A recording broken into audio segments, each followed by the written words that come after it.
So, hello everyone. We are discussing about the filing of applications at Indian Patent Office. So, अभी जो है, we'll be discussing about the languages and paper size that is there, that is required to file the document. जो भी सारे documents हैं, copies हैं, exceptions हमारी affidavits and drawings की हैं. अपने डॉक्यूमेंट्स जो हमने फाइल करने they have to be type written और प्रिंटेड इन हिंदी और इंग्लिश. ठीक है. जो कैरेक्टर्स है they have to be not less than 0.28 centimetres high. इनका जो स्पेसिंग होनी चाहिए, it should not be less than 1.5 space, 1.5 spacing होनी चाहिए. Again, flexible, strong, white, smooth, shiny paper in case of offline filing, A4 size का पेपर.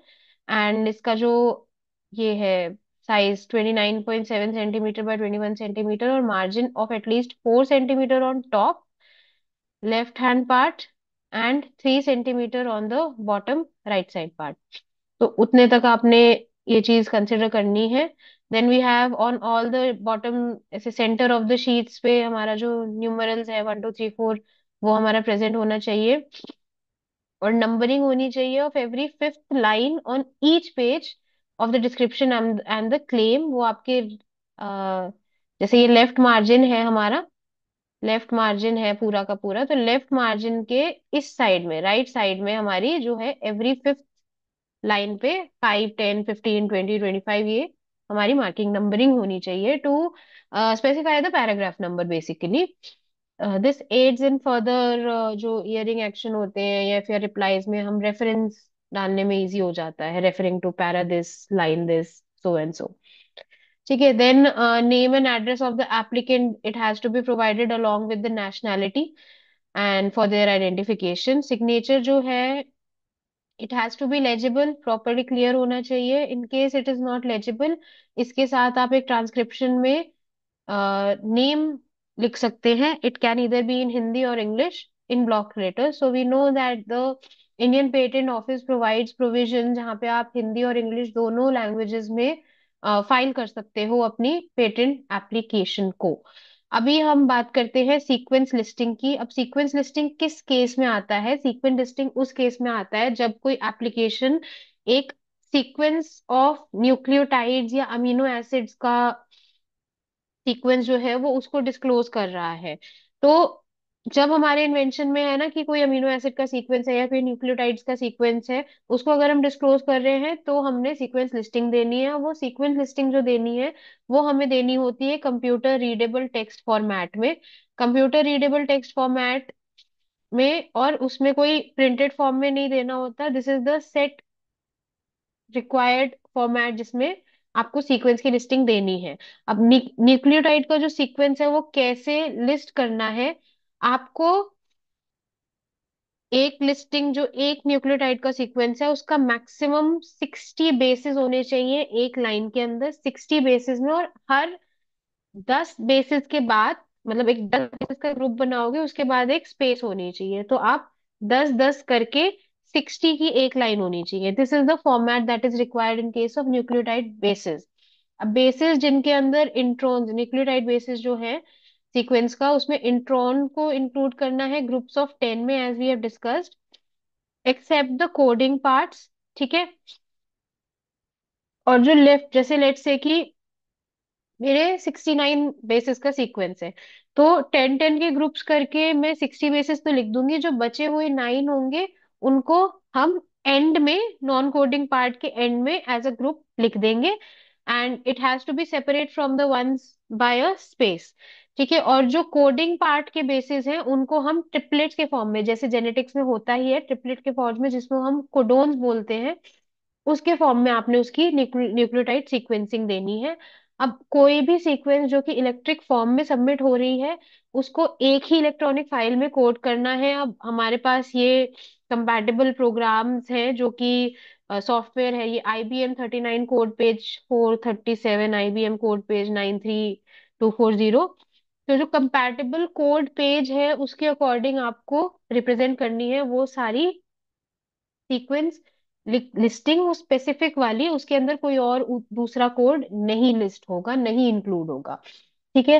And sequence listing के लिए इलेक्ट्रॉनिक डॉक्यूमेंट बनाने के जो फॉर्मेट है वो सारा क्रिएट किया जा सकता है डेडिकेटेड सॉफ्टवेयर। एग्जांपल दे रखे हैं यहाँ पे पेटेंट इन के according we can refer to the standards वाइपो स्टैंडर्ड्स ऑफ ST.25 कि हमें ये जो न्यूक्लियोटाइड और अमीनो एसिड का सीक्वेंस है वो कैसे प्रेजेंट करना है। We have been provided with the URL, we can visit this particular URL and see कि ये सीक्वेंस लिस्टिंग किस फॉर्मेट में प्रोवाइड की जानी चाहिए। Now moving on to the fees जो पेबल होती है। अब जो फीस है during filing it can be either made in cash और थ्रू अ बैंक ड्राफ्ट और बैंकर्स चेक और through the BHIM app as well. अगर ड्राफ्ट या बैंकर्स चेक के थ्रू हम पेमेंट कर रहे हैं तो फिर उसकी जो डेट ऑफ पेमेंट है वो कंसिडर होगी वो पर्टिकुलर डेट जिस दिन वो ड्राफ्ट या बैंकर्स चेक कंट्रोलर के ऑफिस पे पहुंचा है। इन केस फिजिकल मोड के थ्रू एप्लीकेशन फाइल हो रही है तो as we have already discussed कि 10% एडिशनल फी लगेगी। It will be payable when the applicant makes an application for a patent और he sends any other document. Online filing के case में जो पेमेंट है वो पेमेंट गेटवेज के through की जा सकती है, net banking, credit card, debit card, whatever seems fit to the applicant.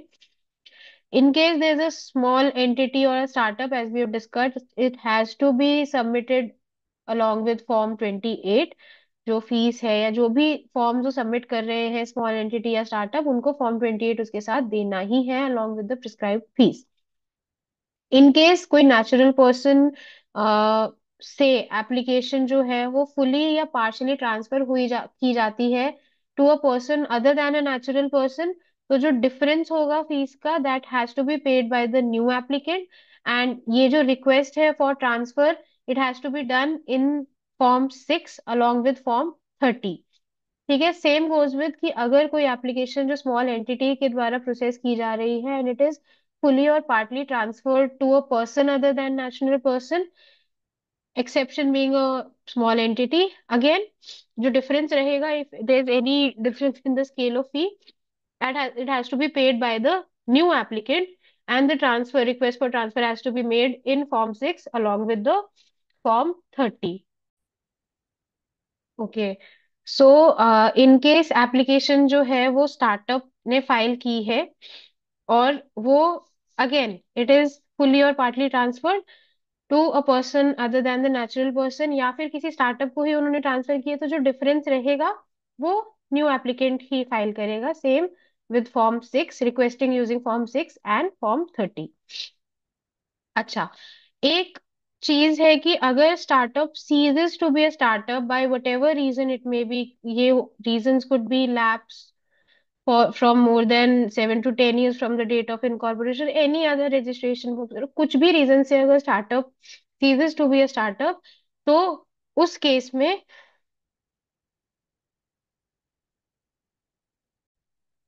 Case में कोई ऐसी difference in the scale of fee there is not to be payable. अब जहां पे fee is payable in respect of a document, full fee has to be paid, it has to accompany the document along with the full fee। In case कोई ऐसी fees है that is payable in respect of doing an act by the controller, तो controller shall not do the act until the fee has been fully paid. तो controller कोई action नहीं लेगा unless the fees has been paid. ठीक है। And ordinary cases में fees जो है एक बार पे हो गई है अपने IP इंडिया पे तो it is not refunded. However कुछ केसेस में इन केस जो एप्लीकेंट है makes a request to the controller using Form 30 कि and the controller is satisfied कि the fee was paid more than once for the same proceeding तो excess fee might be sorry refunded. अब जितनी भी prescribed fees है वो हमारे patents act के फर्स्ट शेड्यूल में प्रोवाइडेड है एक टेबुलर फॉर्म में प्रॉपर डिटेल के साथ। We can visit once we are done with this. So we'll move with the processing of the particular application in the next video कि इसमें will be studying कि क्या numbering system है, application कैसे submit होता है, सीरियल नंबर कैसे provide होते हैं, स्क्रूटिनी कैसे होती है, ये सारी चीजें will be covering in the upcoming next video. So this is it for this video. Thank you so much, hope it helps.